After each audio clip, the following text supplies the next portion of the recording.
Hello. Hello. Hello, everybody. Hi. I'm Kelli Berens-Brink from the podcast True Crime IRL. Thank you, everybody, for coming tonight. So, tonight we're talking about HH Holmes. This is kind of our Halloween special. Yeah, so I've got two great co-hosts with me tonight. I've got Kevin Ostrander. Yes. Yes, that's Great. him. He's better than great. And Joe Hegland, who is our audio guru and token funny guy. That's his title. I'm just a sidekick. Yeah, so these are my sidekicks. I just sidekick. Yay! Yeah, so again, thank you everybody for coming. If you want to listen to my podcast at some point, that would be awesome. I have cards on all the tables. Like, you can get it on Apple, Stitcher, Spotify, all the places. So go ahead and do that. But yeah, tonight we're talking about HH Holmes. Who knows who that is? A lot of people don't. He's a serial killer in the Chicago area from the late 1800s. He killed, well, we don't really know. He might have killed only one person, maybe 10, 20, maybe 250. We really don't know. And you know why? Because he was a liar. He lied. He was a liar and a con artist. Yes. He would lie about, I killed this person, I killed that person. And then they would find that this person was really alive, living in, Decatur, Illinois or something like that. So we really don't know if he was truly at the serial killer status or not. Well, I mean, look at his name. He wasn't born Herman H.H. Webster Holmes. Mudgett. Herman Webster Mudgett. I would change my name, too. That's how he was born. I know. Sorry for any Mudgetts out here. I would totally Sorry. change my name. He was born in 1861 to a farming family. They were some of the first settlers who came. They were like an immigrant family, farming family, hardworking farming family. He was the middle of 6 kids. Wow. So another thing I'm going to say, preface this with, is over the years, it's kind of been like a game of telephone where facts go down the line. Somebody says, here's how it was. This is what happened. But really, it gets embellished. It gets changed over the years. And 150 years have gone by since he started out. There's just a lot of misinformation out there. Absolutely. Just think of the times when this happened and how information was relayed at that time. Yeah, they used to have to take a hammer and a chisel and put things on stone. Yeah, right. There was no internet, nothing like that. Because the internet's always about the truth. Yeah. It never lies. Well, when you start that his family were settlers. Settlers. Shut up. I don't know the right word. They were English settlers. So, anyway. I'm just saying, you didn't have Wikipedia back then. There was no Wikipedia. There was no Google. You couldn't, just Google him. Yeah. No, not then. So, anyway, one of the things that they said about him was that he was abused. They just tried to fit him and pigeonhole him into that typical serial killer model. He was abused. He, everything was terrible in his life. But really, I don't think that was true. There was really no evidence that he was abused or had anything terrible happen in his life. So. Right. But yeah, as we're going to get into, there were things that definitely fit that model of your normal, or not normal, serial killer. He liked average, everyday, normal serial killer. He liked to do things to animals that weren't so nice. He did do that. And, he's manipulative. And he was pretty obsessed with corpses, too. He liked them corpses. So you mean that first checkbox that we always do, the Yes. loving the mother, the abusive father, that checkbox is... So they say. So they say. Yeah. He said, they said. Yeah. I'm not sure if he wet the bed or set things on fire. Actually, he did set things on fire, so not sure about the bedwetting, though. Yes, he did. Part of the McDonald triad. So anyway, he confessed to 27 murders. Like I said, some of those were fake confessions just to make himself seem like... more of a badass. Yeah. Big, tough badass. Yep. He might have committed, 200, 250. We don't know. But we do know that he was a con artist and a bigamist. He married his first wife, Clara, when he was young. He was in medical school. He was very bright. She and her family helped him get through medical school. But he was from a well-off family, but he needed a little extra. So they helped him out with that. He got through medical school, he became a doctor, but it was said that he was very violent towards his wife and she left him pretty quickly. So he would marry a few more times, though, without divorcing his previous wives. So he kind of bounced around the country, evading justice, basically. He committed a lot of crimes. He would take what he wanted when he wanted it, and he didn't want to pay for it. He just wanted to take it. He got himself into a lot of debt that he didn't want to pay. So at that time... I mean, really, who does? I mean, who wants to? Who's really sitting there like... At that time, credit, lines of credit, credit cards, it was kind of just becoming a thing in the late 1800s, early 1900s. So he fully took advantage of his status in the community as an upstanding doctor, and he took out lots of lines of credit that he never paid off. So he was a shyster. Total shyster. Yes. So he moved around. Eventually, his stuff took him to Chicago in around 1886. He moved to Chicago, and that's when he changed his name from Herman Mudgett to HH Holmes. Dr. HH Holmes. Henry Howard Holmes. Sounds so sophisticated. So much better. I mean, why would you hang on to that? And new city, new life. Right. Like you just kind of... Yeah. Right. Yeah. And Chicago at that time, are we getting into that down the road? Oh, yeah. Let's get into Chicago at that time. Chicago around that time was like bustling. Bustling. It was Bustling? Bustling. Bustling. Bustling. It was I'm glad we brought Everybody's back bustling, yes. It was Everybody wants to use that. Yeah. It was the place to be. It was the place to be. We have a kind of a special guest too, someone who knows a lot more about H.H. Holmes than we do. Randy, come up here. Do you want to come up here? Okay, so our friend Randy. He's got the big boy beer? Yes. Right? He's got Good the job. big beer. Not as big as mine, but that's okay. Have a seat. All right. Yeah. Didn't know it was that kind of show. Our friend Randy, he came all the way in from Seattle, and boy, are his arms tired. But I don't know.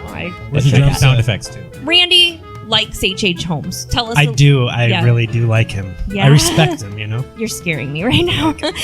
Tell me a little bit about how you found out about him, like what you know about him, your affiliation with H.H. Holmes. Yeah, so I'm an architect. That's what I trained for, and so I took this class called Trickster Makes This World in college, and one of the books we read was Devil in the White City by Eric Larson, which is about H.H. Holmes and World's Fairs. So I kind of became obsessed with World's Fairs, but also I really like crime thrillers, so this was a really well done book that kind of went back and forth between the two. Best of both worlds. Absolutely, yeah. So Raise your hand if you've read Devil in the White City. It's a great book. If you love history, want to learn more about Chicago, the World's Fair, things that were going on at that time, plus it's a great crime kind of mystery, read it. It's a great book. And rumor has it that Martin Scorsese and what's the guy's name? Leonardo DiCaprio. Yeah, is that it? Yeah, Leonardo. So Leo, they're supposedly going to make this movie. They've been saying it for a while. I've been waiting for over a decade. Yeah. I would say he would be a great person to play H.H. Holmes. I mean, he's a great actor, and he's done kind of period pieces like that before, so I think he'd be really good. I also wanted to say this is a casual thing. If you've never been here before and you have like a question or a comment, just yell out. We just talk. We don't have a script or anything, so yeah. And if you haven't read Devil in the White City and you don't know a ton about H.H. Holmes, then you don't know why we would have an architect up here. So H.H. Holmes constructed what was called the Murder Castle in Chicago, which was basically a house of horrors. I mean, so we've heard. It's like a hotel with trap doors, and I'm sure he had like a picture or something up on the wall where like he had his eyes like looking through, checking people out. I'm sure he did. Totally. Like in the movies when Yes. you're sitting there and Yep. like there's Scooby-Doo. things behind there. Oh yeah, that's where it came from. Murder So- Castle just kind of rolls off the tongue. Too. It It's a very does. nice place. Like I could see an Airbnb set up. Murder Castle. Yes, totally. Like come stay in Sounds the like Murder a private Castle. room. Yeah, like Yeah. a Disney resort kind Yeah, of thing. Murder Castle. Yeah, Murder Yeah, Castle. yeah. I would love to see the Disney princess who would be affiliated with the Murder Castle. I'm gonna I'll be I'll totally. be the Disney princess. For I'll the be Murder totally Castle. wrong on this date, but I'm pretty sure the Murder Castle like burned burned down in 1970s or something. Yeah, was a post office. Yeah. Yeah, it lasted for a while. Mysteriously burned down. I have that in my notes. Sorry for jumping. You're jumping ahead. Come on. Backtracking a little bit. So, HH Holmes, he really wanted to get beyond his past. He wanted to move, new life, new name, new everything. So he moved to Chicago. He changed his name from Herman Mudgett to HH Holmes. He was a doctor. He worked at a pharmacy. Like I said, he was really charismatic and he won over everybody that he met pretty much. So he worked at this pharmacy. He decided he wanted to purchase this pharmacy. So he purchased the pharmacy from a couple, and it's been said that he actually murdered the couple who owned it and told everyone that they were moving to California. Like, sorry, they're gone. They're moving to California. And back in those days, moving to California from Chicago was no easy feat. You know, you had to ride a wagon or a railroad or something. I don't know. Trains, yes. Horses, no, not really. It's not like you can just hop on a plane. Yeah, it's not like you just run down to like you're in Chicago. You just run down to O'Hare. You don't and jump just on an like airplane. order a pod and like, move your shit to California. It's a Wagons process. are us. That's what I'm It's saying. a process. It's a process. Thank you, Joe. I'm glad you're here. I've got your back. Kelli. No U.S. postal forwarding either at that time, I don't think. Was the Pony Express a thing then? I don't even know. Yep. So he said they were moving to California. Thing is, he didn't kill them. They were still alive. They lived into like the 1970s. So it was another lie he told. Why would he tell people that? I don't know why he did that, but Were they in California? No, they lived in the been- Midwest. So quite it was like a legit purchase. He purchased the Sheboygan. business. Yeah, they lived in Sheboygan. Sheboygan. He saw across the street from this pharmacy, he saw this vacant property, and he knew that Chicago was bustling. Growing like very quickly. And there was word the World's Fair was going to be coming soon and lots of construction and stuff. So he decided to purchase this like city block of property, which was a really good investment, by the way, but Yeah, property values now there are I know. great. So this was after the Chicago fire. Yes. Correct? Yep. So one thing about the Chicago fire, most of the buildings in Chicago were made out of wood. They might have had a stone facade on the front or brick, but their frames and everything were wood, right? So after the Chicago fire happened, they already had the infrastructure to the city. So that's when they started really rebuilding the city from masonry, stone, high rises. That's where high rises really first established themselves. Is that correct? Yeah, I'd say so. Burnham and Root were the primary architects. Louis Sullivan was just shortly after that, and that's where high rises really took off. Okay. And steel and plate glass were starting to become A big thing. more available at that time. Yeah. So speaking of steel, he purchased this like city block of property and started construction on this grandiose building. He decided to make the first strip mall in Chicago. So he was going to have a property that was all different businesses, all on the main floor, apartments on the second floor, and a hotel on the third floor. And he actually also lived on the third floor with his family. He started construction on this. He contacted all the contractors and all the people and got all this stuff done, but he would like hire somebody to start work on it. He would get the steel structure in place and then he would fire them quickly, just in an effort to, two things that served two purposes. He didn't want to pay his debts, so he would claim that you did a terrible job, you didn't do it quick enough, blah, blah, blah, I'm not going to pay you. So he would hire the person, fire them, hire a new person, start with someone else. But at the same time, this structure he was building was unique, to say the least. Yeah, like, one of the questions that I think the contractors asked themselves was, why do you need a bunch of furnaces in the basement? Mm-hmm. Furnaces surrounded by like very thick steel. This isn't for heating purposes. Oh, yeah. This is for pottery or something else. Exactly. So he had like a big. Or so they told themselves. So at the time. yeah, whatever it takes to help you sleep at night. He had like a big kiln in the basement, supposedly for glass blowing, a hobby. No, it was really for burning bodies and discarding of them. This was the murder castle. He laid down the plans himself. Hidden rooms, staircases that led to nowhere. It kind of reminds me of the Winchester house, if you've heard of that before. Mazes and just sending his victims to their demise, no escape. Can I ask a question? Because I don't want to jump ahead. Yeah. Are you going to talk about life insurance or cadavers at all? Oh, absolutely. Okay, all right. Then I'll wait. We're good. There's so much to talk about. I kind of skipped over that already. Okay, So all right. backtracking a little bit. I'd like to talk about I cadavers. got so excited about the murder do it. castle. It's a Thursday night. We're all sitting here drinking. Why not? Yeah, I mean, yeah. cadavers. It's just cadaver like, night. You all want to talk It's about cadavers, cadavers. right? That's Who wants to talk about second cadavers? Thursday of the month. It's Cadavers? Cadaver night. It's Yeah. Oh, speaking of cadavers, look at the body parts on your table. Those are edible, by the way. Take them.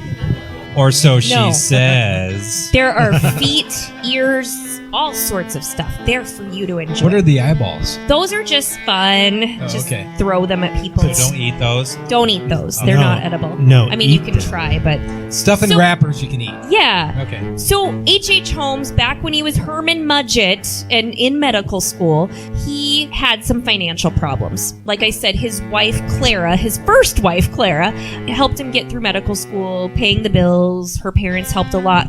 But he had a side hustle while he was in school. And that side hustle was he was kind of a grave robber. At that time for medical schools, it was kind of hard to find cadavers to do research on for whatever reason. I Not don't like know. now. Yeah. Oh, I can comment on this. Yeah. If I remember correctly, and my memory is clouded by a lot of That. alcohol. Cadavers at the time were primarily like lower income and people in poverty. Yes. Because they were the ones that could not afford burials. Yeah. And so that's what medical schools were buying up. And there's a whole other podcast that you could listen to called Sawbones that Oh, talks I don't about know that one. I think they talk about cadavers at some point where it's like a lot of our understanding of medical history is based off of like people who have not had the means to like Oppressed populations. like people in poverty. And Yeah. so like the whole idea of thyroid treatments and stuff is Yeah. based off of like people who have like lived with starvation because Wow. those were the cadavers that were available at the time. That's a fun fact. Kind of Yeah. makes You me lived sad. without that kind of fun fact. Yeah. certainly.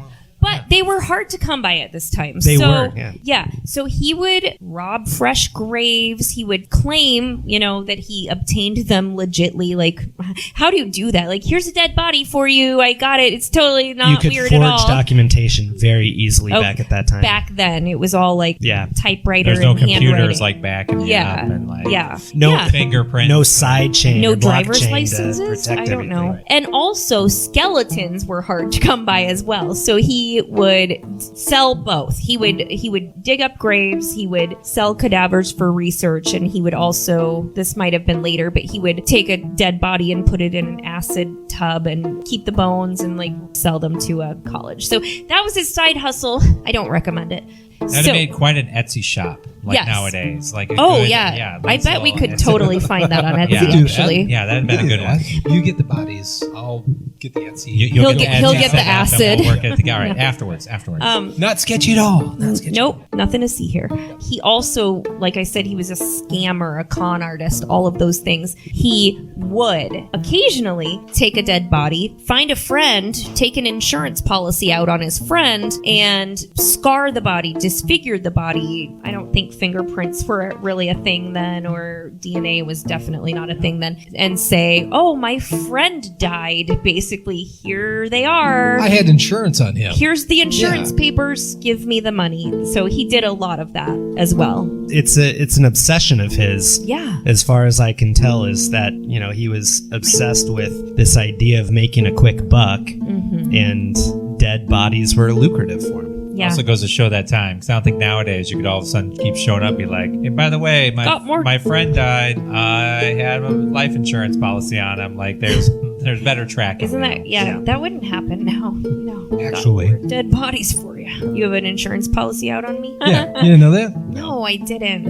I didn't. No. anyway, back to the murder castle. Thank Where God were I we? needed more murder castles. I know. Oh my gosh, you guys. He had so many things that were crazy about this place. So, like I said, he would hire a contractor, quickly fire them, and he would just do this. It was just a cycle constantly because no one contractor ever truly knew the ins and the outs of the blueprints or anything. Like, they didn't know that there was a secret gas chamber in the middle of the building that was controlled by like a remote or something in his bedroom. They didn't I think know it was that. just a rope at that time. A rope. Okay, like a Like a remote, but yeah, he could control it from his bedroom and totally soundproof, like you said, with thick steel concrete around it. He would have an excuse every time he would build a new murder room in this murder castle. Some story that would keep people off of his trail, and he would fire them, not pay them, find someone else to do it. If only there were a modern real estate mogul that hires and fires people to hide different things that he's doing. Okay, so I wasn't just the only one as we're just talking about that something. Someone comes to mind, but I won't mention. I'm slow. Who are you talking about? Donald Trump? Does it rhyme with, I didn't say that. does it rhyme with hump? No one said the name. No. I don't watch Or the a news, name. so I only watch murder stories. All and I know Dateline is that NBC. he like yelled at a bunch of architects during all the process and decides, I'm just not going to pay you because you didn't do the job that I wanted you to do. Total HH Doesn't Holmes that move. same? So until there's murders, Kelly's not interested. Yeah. Okay, I sorry. don't All right, murders. I don't watch didn't the realize. And news. then Kelly's What is on that? I'm case. from Seattle. watch What did you Forensic expect? Files. So, okay, yes. So, he did not kill the people who owned the pharmacy. Bought the property, started building, all of that. He really bought this property because he knew he wanted to build a hotel. He knew the World's Fair was coming in 1893. So, this is like such a cool part of Chicago history, really U.S. history. Nothing like this had ever happened in the United States. It was going to be the grandest expo ever. And there were like 40 countries that had displays, and they were amazing. They constructed huge buildings that were like just beautiful, gorgeous. The best architects like in the nation were seeing over that. I'm just going to plug World's Fairs in general because I'm a huge World's Fair geek.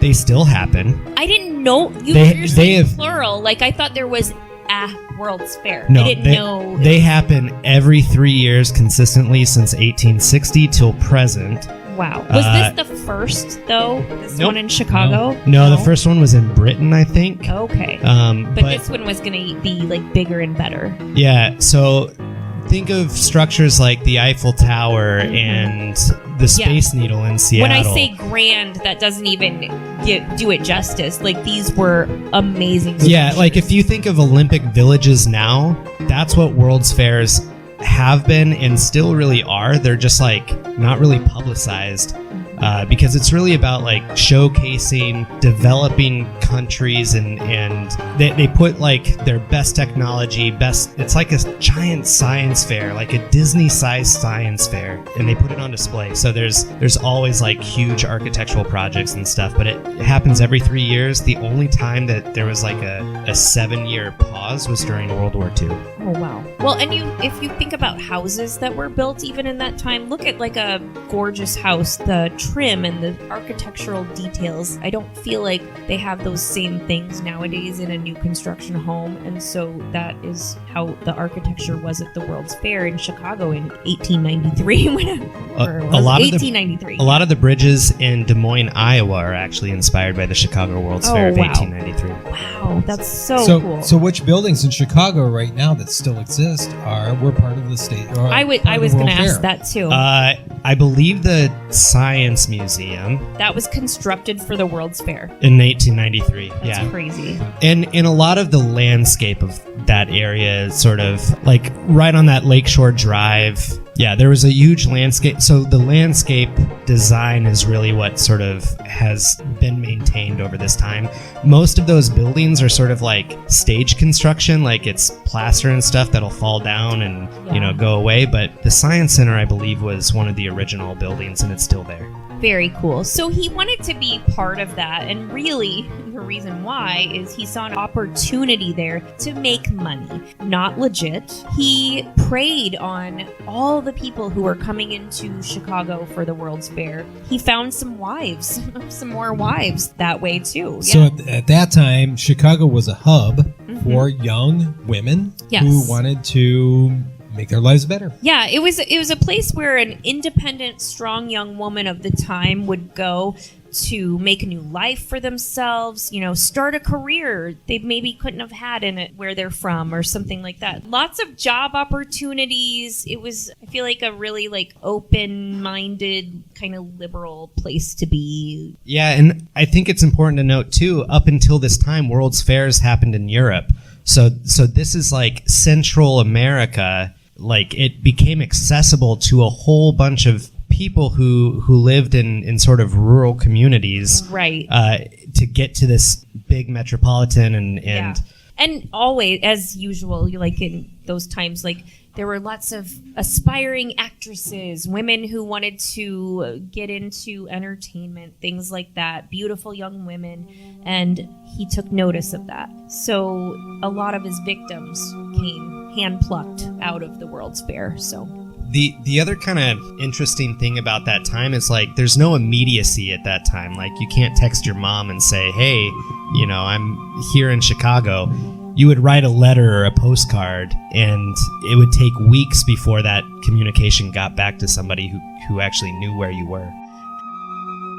The hotel on the third floor of the building never actually opened as a hotel. He would kind of find people who were attending the World's Fair, and he would say, I have a place you can stay. They would meet their demise there. He had, like I said, a gas chamber, torture chambers, numerous chutes where he would dump bodies. And it was said, there may have been up to 250 victims in that hotel. I don't know necessarily that I believe that. What do you think about what do I think? Yeah, do you think that he really had 250 victims? I think it's possible, and the reason I say that is Devil in the White City takes tons of news articles, so some of those are testimony from HH Holmes himself, so him kind of posturing and we saying, know he was a liar. Who knows? He told everybody that he was the devil, which is why it's called Devil in the White City. He said he was possessed by Satan, and that's why he did what he did. Yeah, but we also have police accounts, and there was sort of a dissection of this hotel afterwards. They found footprints on these steel doors, which means that he used acid to break down bodies so that way he can get the skeletons and sell them to medical centers. Yeah. There were footprints on those doors. That means that there was acid in that room. Oil doesn't stick to steel doors, but acid will. Yeah, they found rooms with hinged walls, false doors, false partitions. He would send bodies down the chutes. He had surgical tables, tools all around. He worked with a doctor in medical school who was into body dissection, so he was known to do a lot of that. And back to the McDonald triad, he was an arsonist. So he did set part of the building on fire at one point in an attempt to get an insurance payout. So he was really big into insurance fraud. Like I said before, with the cadavers and everything, he would take out policies. And he set the building on fire for an insurance payout. Going over it, it's when you talk about all the rooms and all the things that he did and all the... Even when you're watching scary movies or you're going through stuff, it doesn't even cover... Oh, they wouldn't even cover a fraction of this. Not many of them would just go to that kind of depravity. Oh, and he spent so much money on this murder castle too. So much money. Well, he should have spent more, but he didn't pay his people. bills. So there was one woman he married. Her name was Julia. She had a daughter named Pearl. He would have had a child with her, but he forced her to terminate that pregnancy, and he did it himself, and that was his in to murder her and make it look like a surgical procedure gone wrong. when he was in medical school, he prescribed medication to a little boy. They say kind of purposely because he wanted to like experiment, and he killed this little boy. There were actresses who would come for the World's Fair in hopes of becoming famous. He would befriend them, have them stay at the hotel, and he would kill them. So, but he did befriend them closely enough to take out insurance policies on them before he killed them. So That should be like any time now. If a good friend really just wants to take out yeah. insurance on you, just sign your name right here. It's just a protection. The only person that has an insurance policy out on me is my sister. That's weird. I feel like every one of these, there's always someone we need to watch. And so now... in any room, like statistically, there's somebody who's a little dark. Yeah. So anyway, who likes American Horror Story, the show American Horror Story? Anybody? Me too. So who watched Hotel? So that was kind of loosely based on HH Holmes. He killed people in the hotel and sent them down the chute and stuff. So some of that was loosely based on HH Holmes. So basically, what ended up getting him caught was the arson, it was the insurance fraud. He had, in the Chicago area, like 50 lawsuits against him in a course of like 3 years. Everybody knew who he was. Everybody hated him. Everybody had money due to them from him, and they all went after him. He was finally arrested. He did have a right-hand man who helped him in a lot of his business. Benjamin Peitzel was his name, and he helped him in some of the insurance fraud cases, but he ended up taking out an insurance policy on his best friend, Benjamin Peitzel. And they killed him. And he killed him. Yep. He killed him. That should have been the first clue. I mean, you're a business partner. There's an insurance policy Didn't now. he take an insurance policy out on his whole family? His whole family, and then he ended up, the grieving widow, Benjamin Peitzel's grieving widow, was like, where's my husband? And H.H. Holmes said, he's traveling, he's doing this, he's doing that. He didn't really tell the full story, obviously, and she was so stressed out with having kids at home and not knowing where her husband is, and H.H. Holmes was like, let me ease some of your stress there. I'm going to take your kids and let you just relax and whatever. Well, he kidnapped the kids, sent her a series of letters over the course of months. We're in Boston now. We're in another city. We're here. We're there. And she was so distraught. She was following them to every city. Well, it ended up he killed the husband and the kids way before that. He was just sending her on this wild goose chase. He had taken out insurance policies on all of them and ended up killing all of them. And that actually is the only conviction that he ever had, was the murder of Benjamin Peitzel. So, like, how easy are these life insurance policies? Back in the day, I think they were easy. I gotta get a physical, I gotta sign paperwork. There's like all this stuff. Yeah, there's a blood They're just like test, handing them out blood like draw. candy, apparently, back in the 1890s. Back in those days, they Yeah, were. I mean, it's Test you just for- like nothing. Like they just test like a you for handshake. marijuana? And Yeah. like a It's on a piece of paper as fragile as your COVID vaccine card is. Yeah. Well, so back in those days, Not the right crowd? Okay. Sorry. life insurance was a thing, like, especially for immigrants coming to the U.S. There were fraternal organizations and lodges, they called them, and things like that, where someone coming in, Like the Masons? they would offer these immigrants coming into the U.S. an insurance policy. And back in those days, it was a good thing. Like, they were legit. They were, like, very helpful. And so people, I think it was just a lot easier to get life insurance in those days. So Sorry. Sidebar. I just found out that there are Masons upstairs, so I know. I was Not asking right now. questions. Yeah. But yeah, there's I respect you all. That whole thing creeps me out too. And, like a group of people or men. yeah, they're all in named robes upstairs. Mason. I was talking about bricklayers. Oh, Mason. Okay, got it.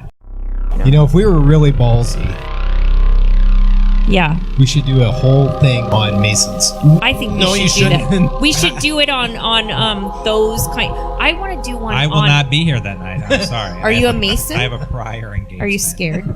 So the Oddfellows, the fraternal order, or whatever it is of Oddfellows, I want to do one on them because I went to. My T-shirt is from the Grave Face Museum, aka the Serial Killer Museum in Savannah, Georgia, and they have a lot of stuff on them. They were on the Travel Channel. Were they? Yes. Oh. Oh, Yeah. cool. I made a YouTube video. Y'all can go see. But anyway, back to this. So he got caught. So it was the Peitzel family murders that got him caught. The wife, she was badass. She made a big ruckus about it and got him caught. He had a trial in 1895. He was arrested in 1894 and convicted in 1895. So he only had his serial killer career for 3 years, really. And he killed so many people. Like, that's a short career for a serial killer, I think. So is he considered amateur?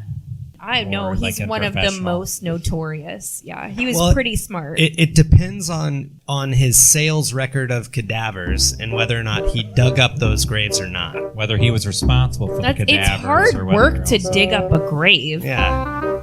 Speaking of graves, he was convicted and he got the death penalty. He said, I want you to bury me, but then pour like several feet of concrete over my coffin because I'm a grave robber and I know how these people work and I don't want anyone messing around with my dead body after I'm dead. So he didn't want anyone digging him up. Just like that guy in Harry Potter, the one with the Elder Wand. Which Harry Potter? I don't know. The one where one guy got buried under a bunch of concrete. He's a geek. I really like Harry Potter, but I don't know that detail. I'm sorry I provided so much informative detail. I mean, I will say I'm like, spoiler alert, but then again, it's 10 years old. Like, also, I'm If you pretty sure I haven't got watched that it by incredibly now, wrong. that's your own fault. He got his wish. He did. He was like covered in tons of concrete. Conspiracy theories and stuff like that did not end with his death. He was said to have paid off the police and detectives and everyone, and he was hanged, but people were like, no, he really got away. People thought he actually got away, that he was buried or that he had like a stand-in. He put a cadaver in the coffin or something like that. They exhumed his body in 2017, actually, and they found him very well preserved because of that concrete. Nothing had gotten in the coffin, and it was... I feel like Leonardo DiCaprio was studying that dead body then and being like... He's the one who had the body exhumed, maybe. I don't know. Maybe. He's like, I really need to get into character here, Yeah. so I want to So he's a understand very how strong his, character how his actor. He mustache needs that twitches. extra time. Yeah. Here's something else that I really think is important. Everybody wore a bowler hat at the time. We need to bring that back. Yeah, right? And the mustaches. I love those. Yeah. It's a good look. That's all. That's the only... Oh, that's all you had? Okay. That's the only Just a bowler. visualization. Thank you. I like Or a that. bowler hat. Bowler. Okay, so one thing I didn't mention is a lot of people think that HH Holmes was Jack the Ripper. Was he? I don't buy it. I think two different I think continents. he could have been. I know, but he was very well traveled. He came from a well-to-do family. There's more to it that I didn't research. I think he was a kid during Jack the Ripper. I don't buy it. I'll buy that he may have killed 250 some people, but I don't buy that he's Jack the Ripper. Okay, so maybe he wasn't Jack the Ripper. And how do we know that his age was actually his age? We don't. We don't. I mean, that's the thing. That's I think true. that's what a lot of people say about the possibility of him being Jack the Ripper was, he lied about everything else. Who knows if he lied about his age? Who knows? Yeah. And that's where we're left, people. And he knows his cadavers, so he knows how to use that surgical instrument. He knows a lot of things. Yes. Yeah. So, does anyone have any questions? Does anyone know like a lot about this case, HH Holmes? Have you read the book? Like, have any questions, comments, anything like that? Anybody? Because we love questions, and I was gonna say we'll give you candy, but it's already on the table. So, anybody? We love audience participation. But if you don't want to, that's totally fine. Yeah, you guys are always good for True Crime Tribe, girls. Somebody knows something. Get on the mic. You have to, because we can't. Do it. No, it doesn't show up unless you get on the mic. You take the mic. You probably would have never gotten caught if it wasn't for a private investigator after insurance fraud. When he fled to Texas, that they followed him and trailed him all the way to Texas, and he started a second murder house there and never finished it. I didn't know that. I didn't know that Did you either. know that? I didn't know that part of it. Oh, a second murder house that was never finished. I think it started in like Pennsylvania, didn't it? Pennsylvania? Yeah.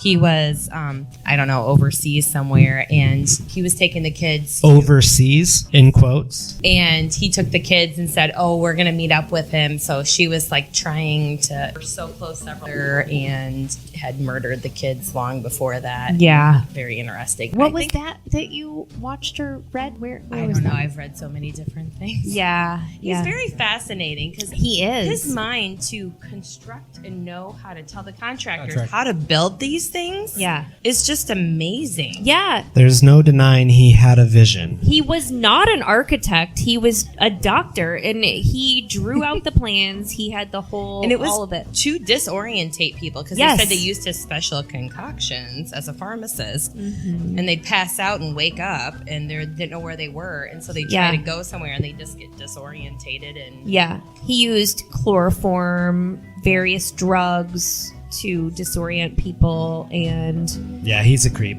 Don't trust any pharmacists. Do we have any pharmacists in the house I tonight? mean- Anybody? Oh, well, there you go.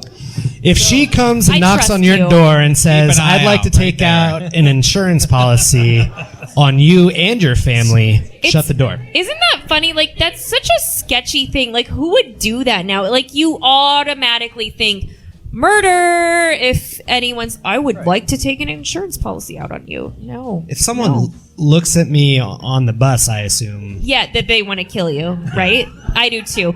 True crime. So my podcast. wife taking out more and more insurance money on me is a warning sign? We've got your number, Tina. Oh, in shut that up. case, okay. So Kelly, shut up. We're good. We're good here. Nothing to see here. We're fine. We're fine. Okay. So, next month, what are we doing, you guys? I was thinking, is it Jeffrey Dahmer? Or was it Jody Huisentruit? Raise your hand if you want Jeffrey no, Dahmer. It was Dahmer. It was Dahmer for Okay, Thanksgiving. raise your hand if you want Jody Huisentruit. Oh. Here's the thing. I think What do you know? with the Jody, What do you know? Do you know something? With the Jody Huisentruit case, I think there are some details coming out in the next few months that nobody knows yet. So you want to wait? I think I want to wait a little longer on that. But Jeffrey Dahmer, I mean, Thanksgiving, come on. Let's do I mean, Jeffrey what's Dahmer. more Wholesome. Thanksgiving What and says- wholesome? Nothing and says that. oriented to a great holiday. We can share some of his recipes. Yeah. Yeah. He loved to cook. And then December, we're going to talk about JonBenet Ramsey because she passed away right around Christmas, which was super sad, terrible. So many things on that case that are left unanswered. But I want to concentrate on the freak that confessed that he did the killing. oh, he is a freak. Yeah. He's got 3 names. You know he's a freak if he's got 3 names, right? Oh, the guy. I that- mean, yeah. How many and then- 3-name people in the crowd? Freaks. 3 names. Anybody? And then at some point, I have 3 names. At some point, we're probably going to be moving across the street to the Riverbend basement because it's creepy and cool. That's creepy. Yeah. Super. So we might do a few episodes there too. So stay tuned. And we're gonna stay here and Yeah. maybe do a couple there too. Diversify. So yeah. What else? So guys? before we go, as Yeah. it's been normally throughout this, in what way is Kevin tied to this murder? Chicago. Okay, Chicago. He's- Because normally grew up in Kevin, I mean, Chicago. like I know In that. what years? It's totally. Not in it's 1890s. not. No, but 1865 to 1895. He was no. born in 1830, Yes. so he may have. I think been he's trying to tied find this. why the post office burned down. legitimately, when were you in Chicago? From 1845. 1845. From 1967 to 1980. So you could have passed by that and Oh, yeah. interacted And- with some of the very ghosts much- very from much that. so. But they Yeah, leveled general it. area. Tina now and it I is- were just yeah. in Chicago and we tried to look up the murder house and it's gone. Yeah, Even it's a the- post even office. the post office is gone. Isn't it Yeah. like a Yeah, post it's office just now like or a something? blank- No, I no, don't no, know. it's lot. not there. Oh, Yeah. okay. It's nothing. It's just nothing. yeah. To be able to be an archaeologist and like dig that up. Oh, right. Do that. Are you an archaeologist? Shit. I'm an archaeologist. Yeah. Are you? You're the pharmacy So- person. We don't trust you. Yeah. What are you putting in our beer? The fact that you're ready to just hop on board, that should be like the other red flag. Yes. So if you love true crime, murder, serial killers, all of that dark shit, We're going to do this. We're going to keep it going. It's going to always be the second Thursday of every month, no matter where it is. We'll let you know. But it's going to be the second Thursday of every month. I've got my podcast, True Crime IRL. It's on all the things, Apple, Spotify, Stitcher, all the things. Follow me. Leave me a 5-star review if you could. I would love that on Apple iTunes because some people were mean and left me like a 1-star review. So if you want to like help me, that'd be great. I want to know. I want to know. I know. I'm gonna, Who are they? let's- This is like the wrong group to Yeah. like tick off. Like the people that sit around listen to And it- murder stuff. Yeah. Like I don't feel like that's the kind of people you want to like Yeah. tick off. Wait, what? You have I a think it's- basement? Do yeah. you have a murder basement? She's got a murder castle in her basement. So if you want to do that, that would help me so much. Yes. Yeah. Yes. Take the stickers. What? I love the group chat. Thank you so much. So, Yeah, if you guys have any ideas yeah, if you ever down have the an road idea, after the first of let the us year, know. yeah. But have some drinks, hang out a while. It's Thursday night. It's the start of the weekend, and let's have fun. Take some pictures, post them, hashtag TrueCrimeIRL. Okay, yeah, guys. have fun, guys. Thank you so much for coming. Until next time, lock your doors, people. Right?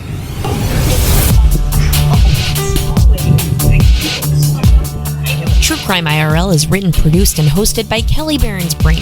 We are part of That's Not Canon Network and TNC Productions in Brisbane, Australia. For more information, go to TrueCrimeIRL.com. True Crime IRL theme music is produced by the Captain at True Crime Garage. Thank you.